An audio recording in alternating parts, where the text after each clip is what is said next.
ओडिशा निजुक्ति समस्तଙ୍କୁ स्वागत। ଏହି ଚ୍ୟାନେଲରେ ପ୍ରତିଦିନ ନିଯୁକ୍ତି ଖବର ବିଷୟରେ ଦେଖିପାରିବେ। ତେଣୁ ଚ୍ୟାନେଲକୁ ଏବେ ହିଁ ସବସ୍କ୍ରାଇବ କରନ୍ତୁ। ତେବେ ଚାଲନ୍ତୁ ଜାଣିବା ଆଜିକା ନିଯୁକ୍ତି ଖବର ବିଷୟରେ। ଯେମିତିକି ଦେଖିପାରୁଥିବେ ତହସିଲଦାର ଅଫିସ ରିକ୍ରୁଟମେଣ୍ଟ 2025 ଆସିଯାଇଛି। Organisation the Odisha rural development and marketing society ORMS ରହିଛି ଏବଂ ଜିଲ୍ଲା ପରିଷଦ କଳାହାଣ୍ଡି ରହିଛି।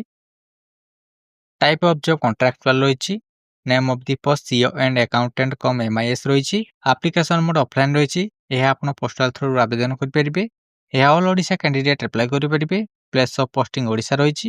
ଲାଷ୍ଟ ଡେଟ୍ ଦେଖିବାକୁ ଗଲେ 24/3/2025 ରହିଛି। ଜେଣ୍ଡର ଦେଖିବାକୁ ଗଲେ ବୋଥ୍ ମେଲ୍ ଆଣ୍ଡ ଫିମେଲ୍ ଆବେଦନ କରିପାରିବେ।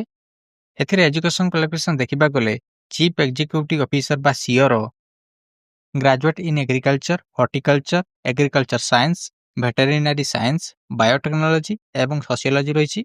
ତା ସହିତ ଆପଣଙ୍କର ମିନିମାମ୍ 1 ବର୍ଷ ଏକ୍ସପିରିଏନ୍ସ ଥିବା ନିହାତି ଦରକାର। ତାପରେ ଆକାଉଣ୍ଟାଣ୍ଟ ରହିଛି।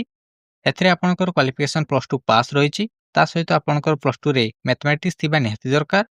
ତାପରେ ଆପଣଙ୍କର 1 ବର୍ଷ ଏକ୍ସପିରିଏନ୍ସ ଥିବା ନିହାତି ଦରକାର। ତାପରେ ପୋଷ୍ଟ ନେମ୍ ଏବଂ ଭ୍ୟାକେନ୍ସି ଡିଟେଲ୍ସ ଦେଖିବାକୁ ଗଲେ ଚିଫ୍ ଏକ୍ଜିକ୍ୟୁଟିଭ ଅଫିସର 7ଟି ପୋଷ୍ଟ ରହିଛି। ତାପରେ ଆକାଉଣ୍ଟାଣ୍ଟ କମ୍ MISର 8ଟି ପୋଷ୍ଟ ରହିଛି। ତାପରେ ଏଜ୍ ଲିମିଟ୍ ଦେଖିବାକୁ ଗଲେ ଆପଣଙ୍କର 35ରୁ 40 ବର୍ଷ ରହିଥିବା ନିହାତି ଦରକାର। ଏଜ୍ ରିଲାକ୍ସେସନ ଦେଖିବାକୁ ଗଲେ OBC ଷ୍ଟୁଡେଣ୍ଟମାନଙ୍କ 3 ବର୍ଷ ରହିଛି। ST/SC PWD ମାନଙ୍କର 5 ବର୍ଷ ରହିଛି। ଏକ୍ସ ସର୍ଭିସମ୍ୟାନ୍ ମାନଙ୍କର 5 ବର୍ଷ ରହିଛି। PWD ପ୍ଲସ୍ SC/ST ମାନଙ୍କର 15 ବର୍ଷ ରହିଛି। ସାଲାରୀ ଦେଖିବାକୁ ଗଲେ COର 20,000ରୁ 25,000 ପର ମନ୍ଥ ରହିଛି।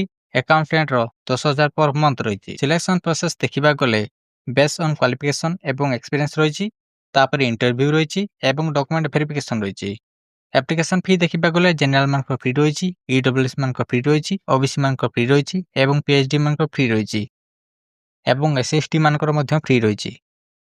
ଡକୁମେଣ୍ଟ ଦେଖିବାକୁ ଗଲେ ଆପଣଙ୍କର କ୍ୱାଲିଫିକେସନ ସାର୍ଟିଫିକେଟ ରହିଛି, କାଷ୍ଟ ସାର୍ଟିଫିକେଟ ରହିଛି, ଆଧାର କାର୍ଡ ରହିଛି, ରେସିଡେଣ୍ଟ ସାର୍ଟିଫିକେଟ ରହିଛି ଏବଂ ପାସପୋର୍ଟ ସାଇଜ ଫଟୋଗ୍ରାଫ ରହିଛି। Apply start date already start ହେଇସାରିଛି। Apply last date 24/3/2025। ଯେଉଁମାନେ ଏହି ପୋଷ୍ଟରେ ଆବେଦନ କରିବାକୁ ଚାହୁଁଛନ୍ତି ଆପଣଙ୍କ ନିକଟସ୍ଥ ପୋଷ୍ଟାଲରେ ଯୋଗାଯୋଗ କରନ୍ତୁ। Thank you.